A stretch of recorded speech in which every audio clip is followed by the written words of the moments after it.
Welcome to everyday cooking. இன்றைக்கி நம்ம பனங்கிழங்க எப்படி பொடி பண்ணி யூஸ் பண்ணுறதுன்னு பார்க்க போகிறோம். முதல்ல பனங்கிழங்கு இந்த மாதிரி உரித்து ஓரம் ரெண்டையும் கட் பண்ணிக்கோங்க.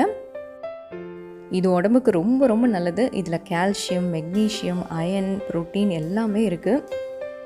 இதில் அதிகப்படியான ஃபைபர் கண்டென்ட்டும் கம்மியான கேலரிஸும் இருக்கிறதுனால இதை நீங்கள் டெய்லி சாப்பிட்டு வந்தால் கண்டிப்பாக வெயிட் லாஸ் ஆகும். எல்லாத்துக்கும் மேலே இதில் நிறைய ஆன்டி ஆக்சிடென்ட் இருக்குது. அதனால் பனங்கிழங்கு எப்போ பார்த்தாலும் வாங்கி அதை இந்த மாதிரி பொடி பண்ணி சேவ் பண்ணி வச்சுக்கோங்க. 1 வயசுக்கு மேலே உள்ள குழந்தைங்களுக்கு கூட இதை நீங்கள் தாராளமாக கொடுக்கலாம். ஒரு சில குழந்தைங்க ஈவன் பெரியவங்க கூட அனீமிக்காக இருப்பாங்க. அந்த மாதிரி இருக்கிறவங்களுக்கு இதை நீங்கள் ரெகுலராக கொடுத்துட்டு வந்தால் அந்த ப்ராப்ளம் எல்லாம் சால்வ் ஆகிடும். பனங்கிழங்கு குக்கரில் போட்டு முங்குற அளவுக்கு தண்ணி விட்டு தேவையான அளவு உப்பும் சேர்த்து ஒரு 6-7 விசில் விட்டுடுங்க. நீங்கள் இது இப்படியே சாப்பிட்றதா இருந்தால் மஞ்சத்தூள் கூட சேர்த்துக்கலாம். நான் இங்கே பொடி பண்ண போகிறேன், அதனால் சேர்க்கலை. இதோ கிழங்கு வெந்துருச்சு. தண்ணியை வடிகட்டிட்டு வெளியெடுத்துடலாம். இது நல்லா ஆறட்டும். ஆறுனதும் இந்த மாதிரி கட் பண்ணுங்க. நடுவில் ஒரு குச்சி மாதிரி இருக்கும், அதை வெளியெடுத்துடணும்.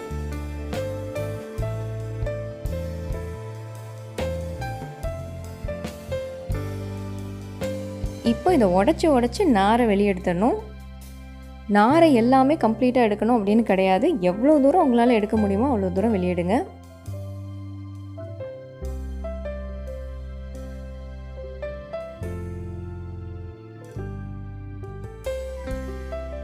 இதே மாதிரி இருக்கிற எல்லா கிழங்குலையும் நார் எடுத்துருங்க. இதை நம்ம இப்போ அப்படியே காய விட போகிறோம். காயறதுக்கு எப்படியும் ஒரு 2-3 நாள் ஆகும். நீங்கள் ஃபேனுக்கு அடியிலையும் வைக்கலாம், இல்லை வெயிலையும் வைக்கலாம். வெயிலில் வச்சா கொஞ்சம் சீக்கிரம் காஞ்சிரும். இதோ என்னோடது நல்லா காஞ்சிருச்சு. கொஞ்சம் கூட ஈரப்பதம் இருக்கக்கூடாது, பார்த்துக்கோங்க. இல்லைன்னா நம்மளால் ஸ்டோர் பண்ண முடியாது. இதை அப்படியே மிக்ஸி ஜாரில் போட்டு நல்லா பொடி பண்ணிக்க போகிறோம்.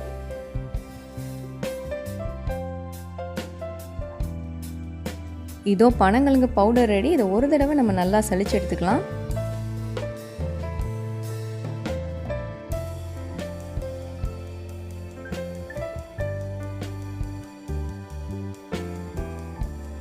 இது வேஸ்ட்டுன்னு சொல்ல முடியாது. நீங்கள் ஒரு ஸ்பூன் போட்டு சாப்பிட்ணுன்னா கூட சாப்பிட்டுக்கலாம்.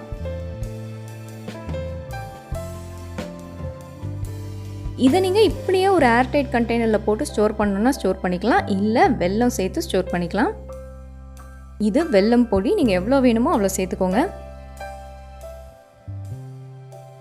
இப்போ இதை நான் ஒரு ஏர்டைட் கண்டெய்னரில் ஸ்டோர் பண்ண போகிறேன். நான் இங்கே ஒரு பாட்டில் எடுத்திருக்கேன். நீங்கள் நல்லா டைட்டாக அடைக்கிற எந்த இதுலனாலும் ஸ்டோர் பண்ணிக்கலாம்.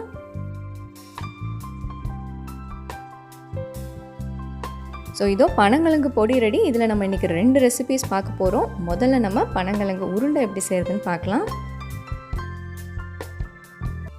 நம்ம ரெடி பண்ணி வச்சிருக்கிற அந்த பொடிக்கு ஒரு 3/4 கப் அளவுக்கு கருப்பட்டி எடுத்துக்கோங்க. தண்ணி ஒரு 1/4 டம்ளர் விடலாம், அதுக்கு மேலே வேண்டாம்.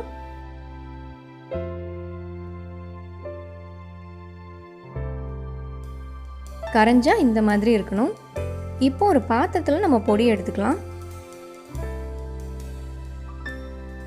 இதில் 2 ஏலக்காய் தட்டி போடுங்க. அடுத்ததாக ஒரு 1/2 ஸ்பூன் சுக்கு பொடி, 1/2 கப் துருவின தேங்காய், ஒரு பிஞ்ச் உப்பு. இதை நல்லா கலந்து விட்டுட்டு உருக்கி வச்சிருக்கிற கருப்பட்டியும் சேர்த்துடலாம். உருக்கின கருப்பட்டியை கொஞ்சம் கொஞ்சமாக விட்டு கிளறுங்க. பனங்கருப்பட்டியும் உடம்புக்கு ரொம்ப ரொம்ப நல்லது. அதுலேயும் அயன் சத்து இருக்குது.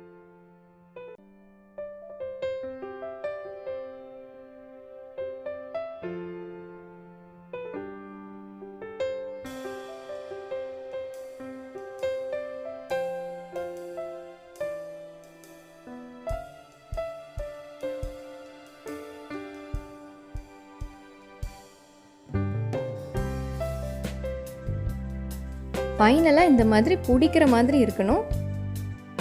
இப்போ இதை சின்ன சின்ன உருண்டைகளாக்குங்க.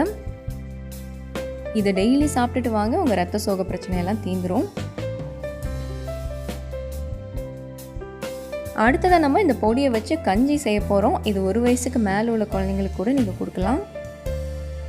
இதை நீங்கள் கொடுத்துட்டு வந்தால் குழந்தைங்களுக்கு டைஜஷன் பிரச்சனை வரவே வராது. ஏன்னா அதில் ஃபைபர் கண்டென்ட் அதிகமாக இருக்குது. இது ஒரு 2 ஸ்பூன் எடுத்துக்கோங்க. இதில் 1 ஸ்பூன் நட்ஸ் பவுடர் சேர்த்துக்கலாம். நட்ஸ் பவுடர் எப்படி செய்யணும் அப்படிங்கிற வீடியோ லிங்க் டிஸ்கிரிப்ஷனில் இருக்குது, கிளிக் பண்ணி பார்த்துக்கோங்க. இதில் கொஞ்சமாக தண்ணி விட்டு இப்போ கலந்துக்கோங்க. எப்போவுமே முதல்ல கொஞ்சமாக தண்ணி விட்டு கலந்துட்டோம் அப்படின்னா கட்டி விழாது. இப்போ நம்ம தேவையான அளவு தண்ணி சேர்த்துக்கலாம். நீங்கள் ஒரு 1/2 கப் அளவுக்கு தண்ணி சேர்க்குறேன். இப்போ ஸ்டவ் ஆன் பண்ணி கிளற ஆரம்பிங்க.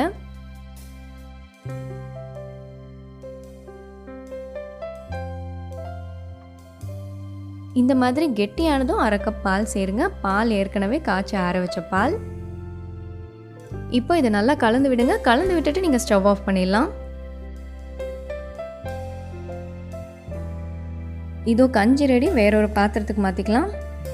1 வயசு குழந்தைங்களுக்கு இதை நீங்கள் ஒரு நேரம் சாப்பாடாக கூட கொடுக்கலாம்.